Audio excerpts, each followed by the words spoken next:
ಹೊಸೊಬ್ಬರ ಹೊಸ ಹೊಸ ಕಂಟೆಂಟ್ಗಳಿರುವಂಥ ಸಿನಿಮಾಗಳು ಬರ್ತಾ ಇದ್ದಾವೆ. ಬಟ್ ಜನ ಒಂದು ಸ್ವಲ್ಪ ಹಿಂದೇಟ್ ಹಾಕ್ತಿದ್ದಾರೆ ಥಿಯೇಟ್ರಿಗೆ ಬರೋದಕ್ಕೆ, ಹೊಸಬರನ್ನ ಬೆಳೆಸೋದಕ್ಕೆ. ನಿಮ್ಮ ಕಡೆಯಿಂದ ಏನಾದರೂ ಹೇಳಿದ್ರೆ ಹೊಸೊಬ್ರು ಅಂದಾಗ ಇಲ್ಲ ನಮ್ಮ ಏನಾಗುತ್ತೆ, ಹೊಸೊಬ್ರು ಅಂದಾಗ ಫಸ್ಟು ಆ ಹೊಸ ಹೀರೋಗಳು ಸ್ವಲ್ಪ ಅವರು ಬೀದಿ, ನಾವೆಷ್ಟು ಬೀದಿಗಿಳಿತೀವಮ್ಮ ಹೇಳ್ರಿ, ನಾವೆಷ್ಟು ಬೀದಿಗಿಳಿತೀವಿ ಅಲ್ವಮ್ಮ? ಮತ್ತು ನಾನು ಮಾಡ್ಬಿಟ್ಟಿದ್ದೀನಿ, ನಾನು ಬನ್ನಿ ಅಂತ ಎಲ್ಲಿಂದ ಬರ್ತಾರಮ್ಮ? ಅವರು ಎಲ್ಲ ಬಿಟ್ಬಿಟ್ಟು ಅವ್ರು ಇಳಿಬೇಕಮ್ಮ, ಅವಾಗಲೇ ಜನನೂ ಒಳಗಡೆ ಬರೋದಲ್ಲ. ನೀವು ನಾನು ಆ್ಯಕ್ಚುಲಿ ನಾನು ಮಾಡ್ಬಿಟ್ಟಿದ್ದೀನಿ, ನಾನು ಒಳಗಡೆ ಕೂತ್ಕೊಳ್ತೀನಿ, ಯಾರು ಬರ್ತಾರೆ ಅಲ್ವಾ? ಸರ್, ಸದ್ಯಕ್ಕೆ ಕನ್ನಡ ಇಂಡಸ್ಟ್ರಿಯಲ್ಲಿ ಆಗ್ತಕ್ಕಂಥ ಬೆಳವಣಿಗೆಗಳು ಮತ್ತೆ ಗೊತ್ತಿಲ್ಲ ಸರ್, ಬೆಳವಣಿಗೆ ಏನಾಗ್ತಿದೆ ಅಂತ ನಮಗೂ ಗೊತ್ತಿಲ್ಲ ಸರ್. ಏನು ಬೆಳವಣಿಗೆ ಆಗ್ತದೆ ಅಂದರೆ ಇಂಡಸ್ಟ್ರಿಯ ಡೆವಲಪ್ಮೆಂಟ್ ವಿಚಾರವಾಗಿ ಗೊತ್ತಿಲ್ಲ ಸರ್, ಏನು ಡೆವಲಪ್ಮೆಂಟ್ ಗೊತ್ತಿಲ್ಲ ನಮಗೂ. ನಿಮ್ಗೇನಾಗ ಗೊತ್ತಿದ್ರೆ ಹೇಳಿ, ನಾನು ಕೇಳ್ಕೊಳ್ತೀನಿ.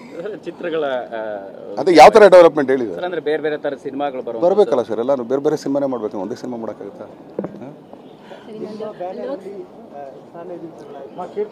ಇಲ್ಲ ಸರ್, ಸದ್ಯಕ್ಕೆ ಬ್ಯಾನ್ ಈಗಿರೋ ಒಪ್ಪಿಕೊಂಡಿರೋ ಬ್ಯಾನರ್ಗಳು ಮುಗಿಸಿದ್ರೆ ಸಾಕಾಗಿದೆ ಸರ್.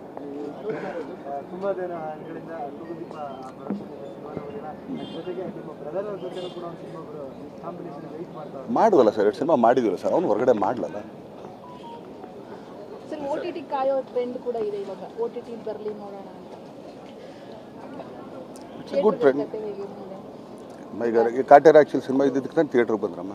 OTTಲೂ ಇದೆ, ಹೆಂಗೂ ಸಿನಿಮಾ ಥಿಯೇಟ್ರಲ್ಲೂ ಹಾಕಿದೆ. ಫಸ್ಟ್ ಥಿಯೇಟ್ರಲ್ಲೇ ನೋಡಿ ಅಂತ ಇದಕ್ಕಿಂತ ಮುಂಚೆ ಹೇಳ್ತೀನಿ, ಯಜಮಾನ ಆ್ಯಕ್ಚುಲಿ ನೀವು OTTಲಿ ಹಾಕ್ಬಿಟ್ಟು ಇದು ಥಿಯೇಟ್ರಲ್ಲಿ 100 days ಮಾಡಿದ್ವಿ. ಹೆಂಗಾಯ್ತಮ್ಮ ಅದು? ಚೆನ್ನಾಗಿದ್ದರೆ ಸ್ಮಾಲ್ ಸ್ಕ್ರೀನ್ ನೋಡಿ ಮತ್ತೆ ಬಿಗ್ ಸ್ಕ್ರೀನ್ಗೂ ಬರ್ತಾರೆ. ತರುಣ್ ಅವ್ರ ಜೊತೆ 3ನೇ ಸಿನಿಮಾ ಮಾಡೋಣ ಬಿಡಿ, ಮಾಡೋಣ. Thank you.